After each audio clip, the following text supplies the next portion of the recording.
I still remember the precise moment my world cracked. It was early morning, the kind that carries a soft chill even inside the house.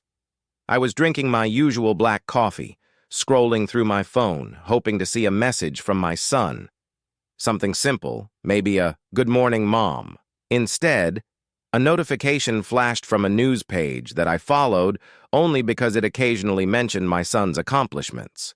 I opened it without thinking, unaware that this single tap would split my life into a before and an after. The headline struck me like a physical blow.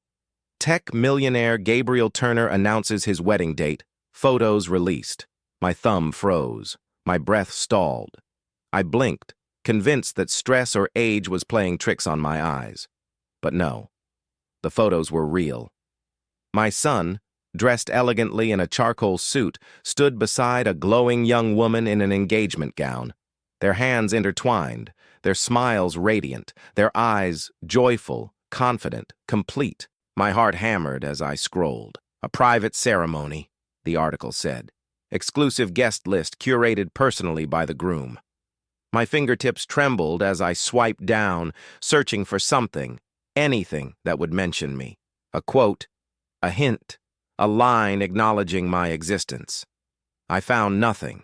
Then I saw it, a screenshot of the official invitation, elegant, embossed, shimmering gold. I zoomed in so close the pixels blurred. But there was no mistake. My name was not there, not hidden, not abbreviated, not forgotten. It had simply been erased from his world. I set the phone down slowly, as if any sudden movement might shatter the last pieces of the motherhood I had poured my life into. It wasn't anger that filled me first.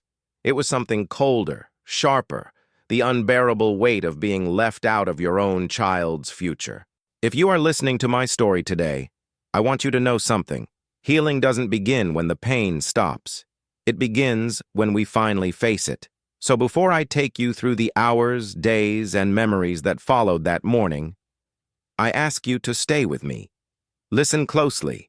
Every choice, every silence, every wound matters. And if you're watching this video right now, I invite you to subscribe, like, and comment your city and country, because stories like mine are not rare. Mothers from every corner of the world carry invisible scars etched by the children they once carried in their arms. Maybe you know this pain. Maybe you fear it. Maybe you are living it right now. My journey didn't begin with exclusion. It began with devotion. I raised my son alone after his father walked away when Gabriel was still learning his first words. I took extra shifts, patched the same pair of shoes 3 times, skipped dinner more nights than I can count, but I never regretted a single sacrifice. He was my son, my purpose, my whole horizon. As he grew, his world expanded and mine contracted around him. I celebrated every achievement, from school awards to national recognitions. When he built his first software prototype at 17, he hugged me and said, "Mom, none of this would exist without you." I held that sentence close, treasured it like a diamond. But life changes quietly. Sometimes the distance doesn't come with a fight. It comes with success, with new people, with new circles that polish a person until those who shaped them become invisible. I didn't realize the fading had begun until it was too late. This is the story of what happened after I discovered his wedding online, and what happened when I decided I would face the truth head-on. I spent the rest of that morning sitting at the edge of my bed, holding my phone like a fragile relic. My hands felt cold, my chest tight, as though the house itself had stopped breathing with me. I kept rereading the invitation screenshot, hoping some hidden explanation would reveal itself. A misprint, an oversight, a technical glitch. But the truth stared back at me, sharp and undeniable. The absence of my name wasn't an accident. My son had intentionally crafted a moment meant to celebrate his future while removing every trace of his past. The first person I called was my sister. She answered on the second ring, cheerful, unaware of the storm already unraveling inside me. When I told her, her laughter vanished. "There must be a reason," she said. "Talk to him." But I didn't know how to speak when the words inside me were made of glass. I decided to send a simple message. Not one filled with accusations or heartbreak, just a gentle question only a mother could write. "I saw your wedding announcement today. I'm proud of you. Can we talk?" The message was marked as read within seconds, but no reply came. Not a word, not an emoji, not even a cold acknowledgement. The silence settled like dust around me, thick and suffocating. I forced myself to breathe, to move, to function. I cooked breakfast, though I barely tasted it. I washed the dishes, though my vision blurred.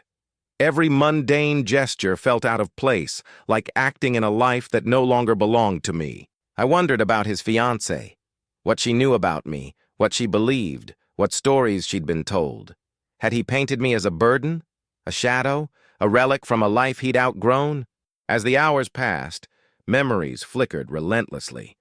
The nights I stayed awake sewing his school projects, the mornings I walked him in the rain to catch the bus, the afternoons he'd wait at the gate for me, waving, calling Mom, as though I were the brightest part of his world.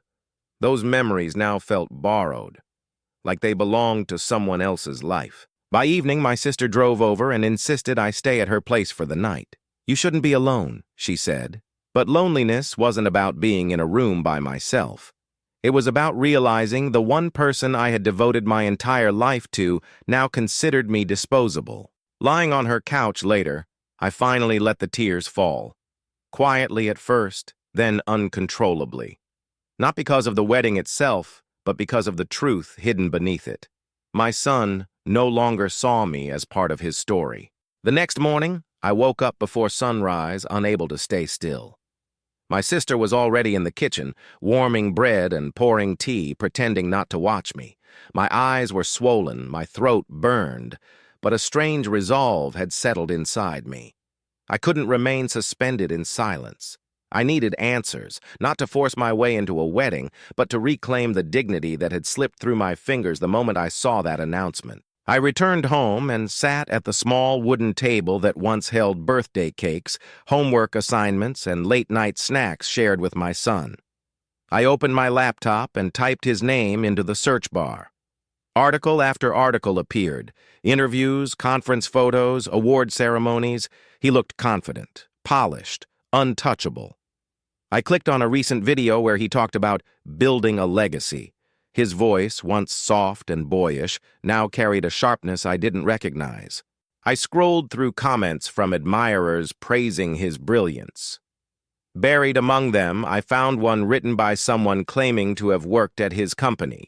The comment mentioned that Gabriel kept his personal life clean, that he distanced himself from anything that made him look ordinary. I froze. Ordinary. Was that what I had become in his eyes? A blemish on his carefully curated image? I closed the laptop and pressed my forehead against my hands. I tried to remember the last time he visited, the last time we shared a meal, the last time he called without rushing. Slowly, painfully, I realized those moments were farther away than I wanted to admit. His success had carried him upward, and somewhere along the way he had severed the rope connecting us. I decided to reach out to someone else, an old neighbor who now worked as a receptionist at Gabriel's company. She answered immediately. When I asked if she knew anything about the wedding, she hesitated. Her pause was heavy, loaded with a truth she didn't want to reveal. Finally, she said, "I heard he wants a very exclusive image.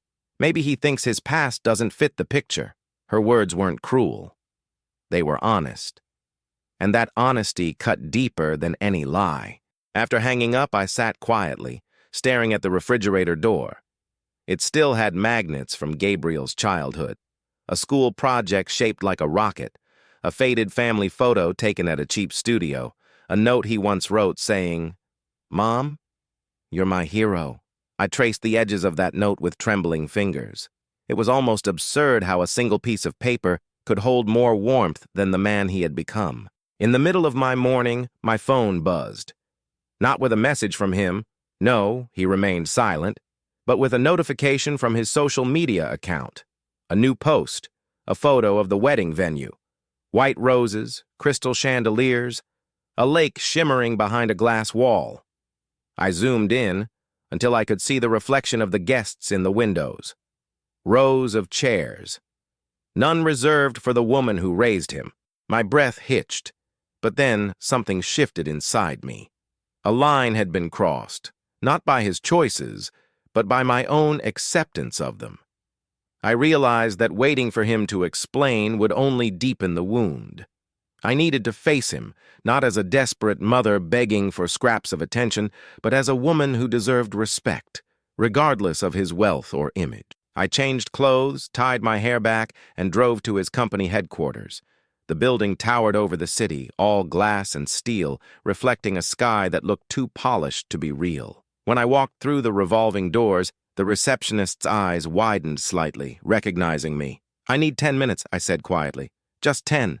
She nodded, made a phone call, and asked me to wait. As I sat in the pristine lobby, surrounded by awards and polished floors, I realized this was the closest I had been to my son in months. Whether he agreed to see me or not, I knew one truth. I was done letting silence speak for him. I waited in that lobby long enough to hear the ticking of the decorative wall clock sink into my bones. Every second sharpened the reality of what I was about to face. When the elevator finally opened, Gabriel didn't come down. Instead, a young assistant approached me with a cautious smile, as if handling fragile glass. "Ma'am, Mr. Turner is unavailable. He's in a meeting," she said. A meeting. The word echoed inside my chest like a hollow drum. I stood up slowly and replied, "Tell him his mother is here. The meeting can wait 10 minutes. Her expression tightened. She wasn't used to anyone pushing back. She walked away to make a call. Minutes later, the elevator doors opened again, this time with a different rhythm.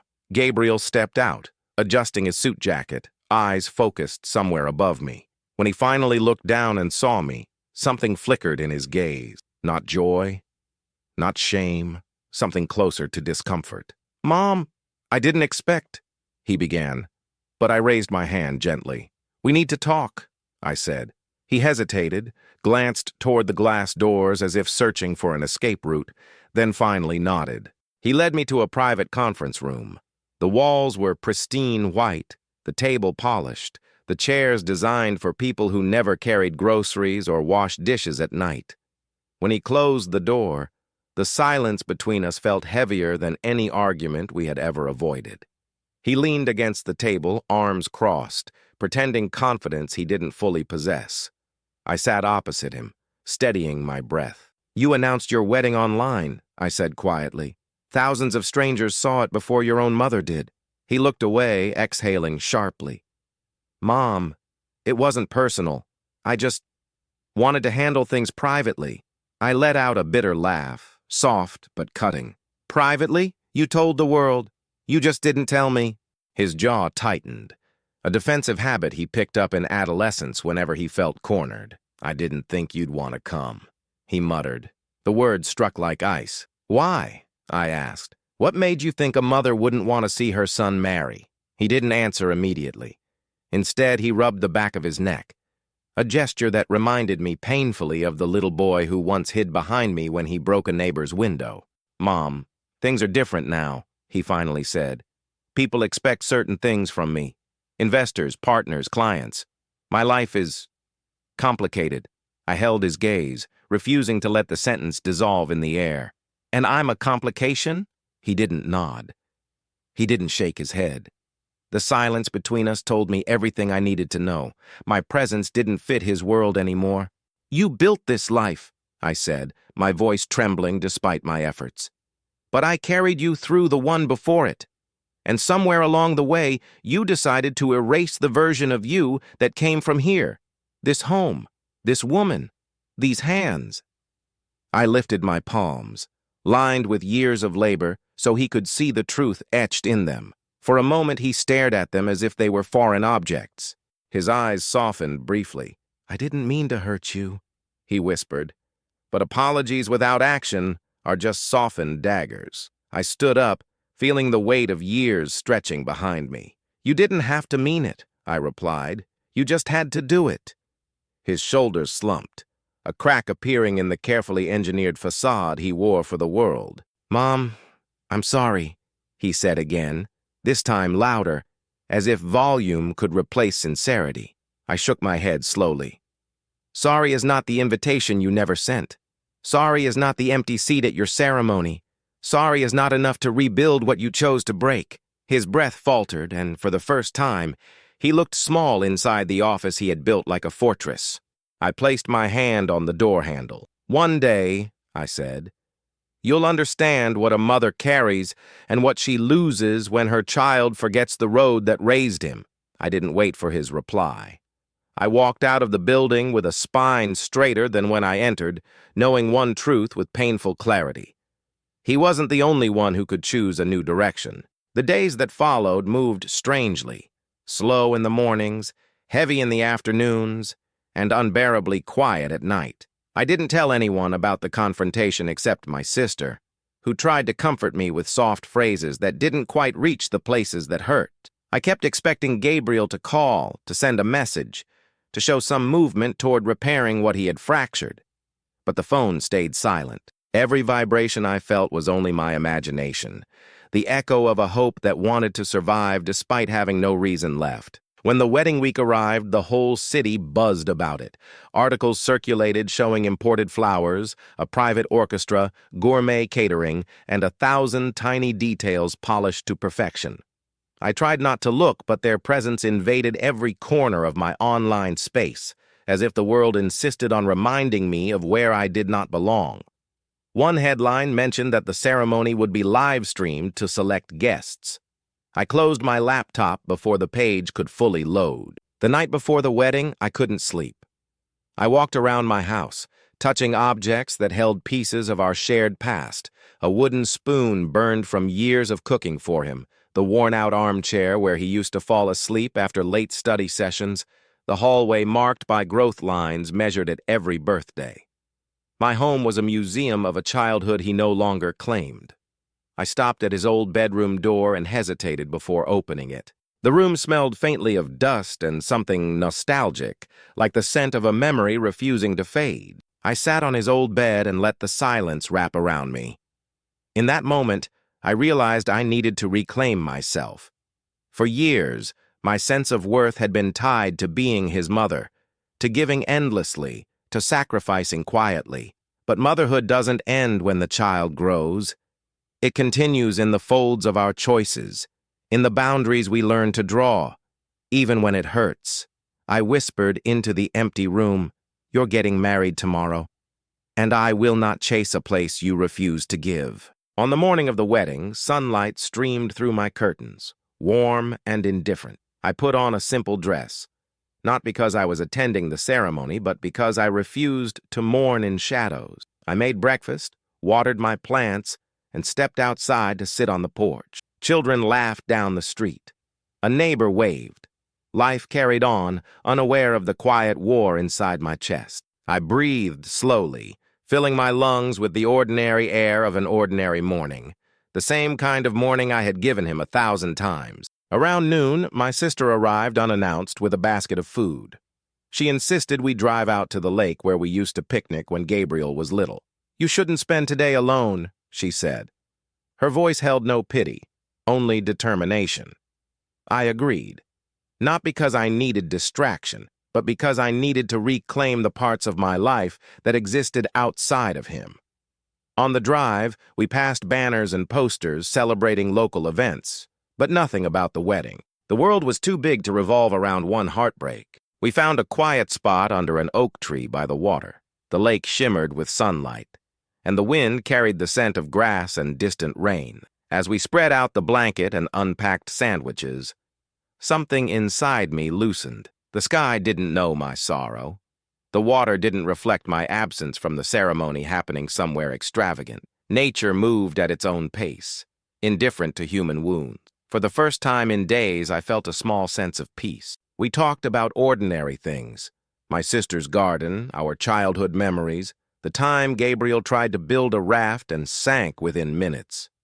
We laughed softly, the kind of laugh that doesn't erase pain, but makes it bearable.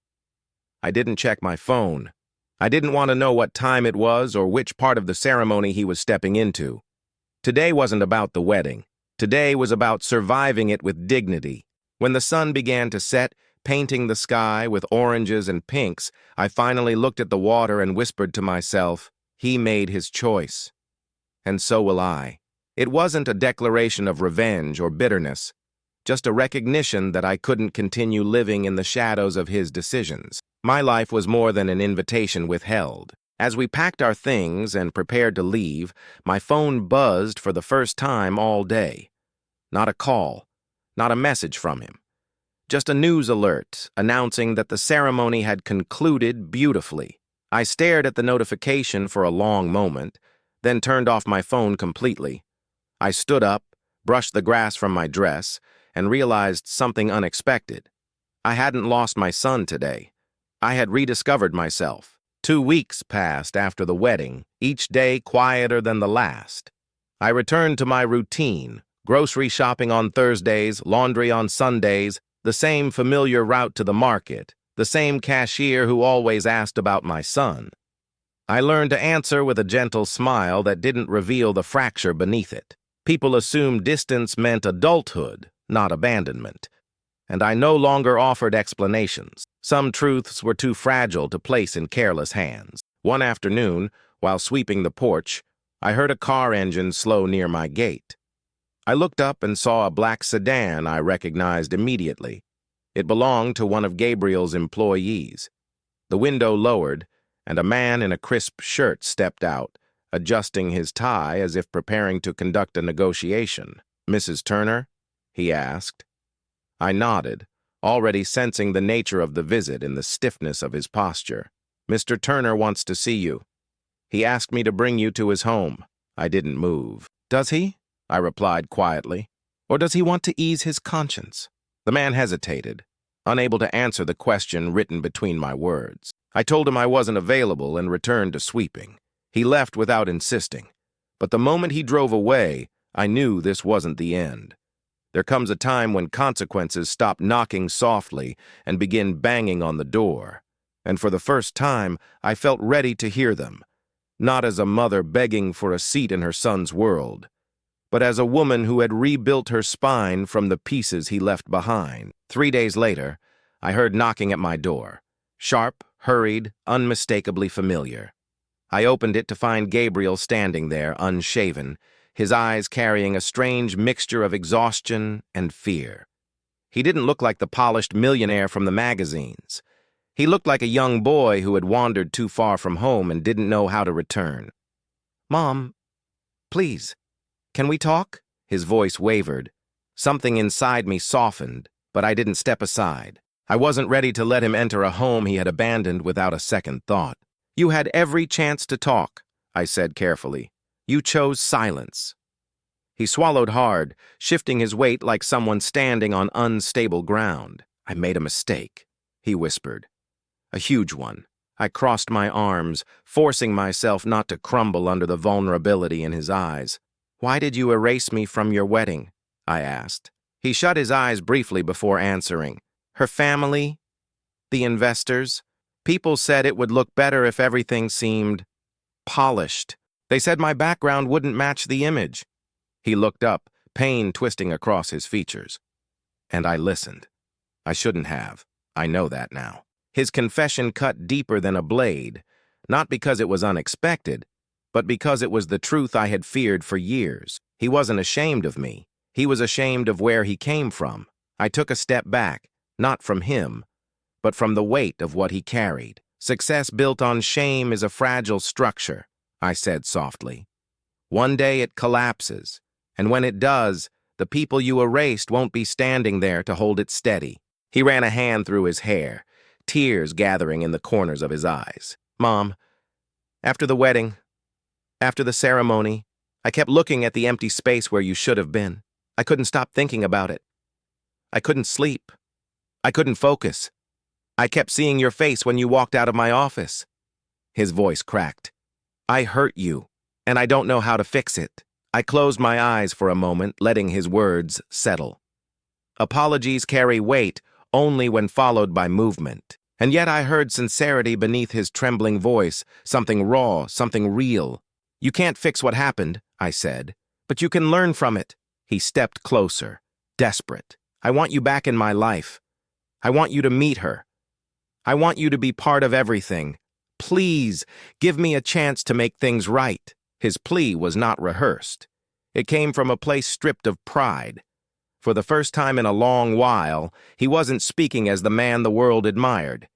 He was speaking as the son I once knew. I opened the door wider, not as a surrender, but as a beginning. "Come in," I said quietly. "We talk inside, not on the doorstep." He exhaled shakily and stepped into the house, his shoulders dropping with relief. As he looked around, taking in the familiar walls and photographs, his eyes softened with something close to regretful nostalgia. "I've missed this place," he murmured. I didn't respond.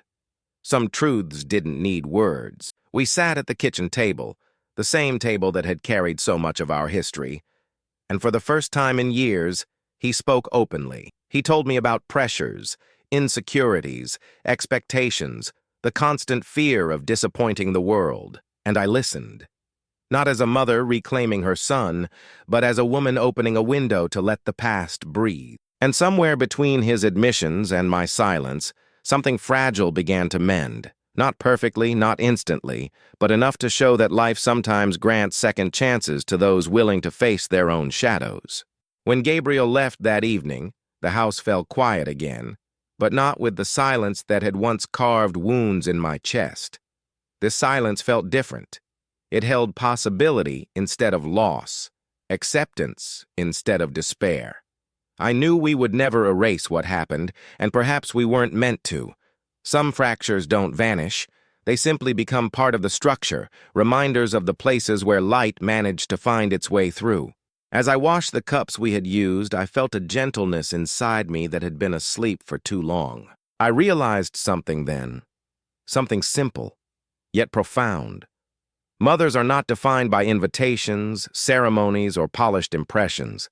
We are defined by the resilience we build in the spaces where love is tested.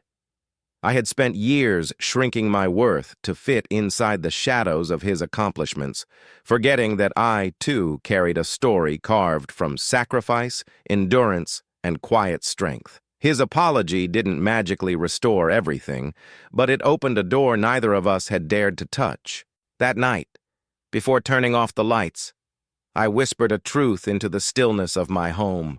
Forgiveness isn't a reward, it's a release.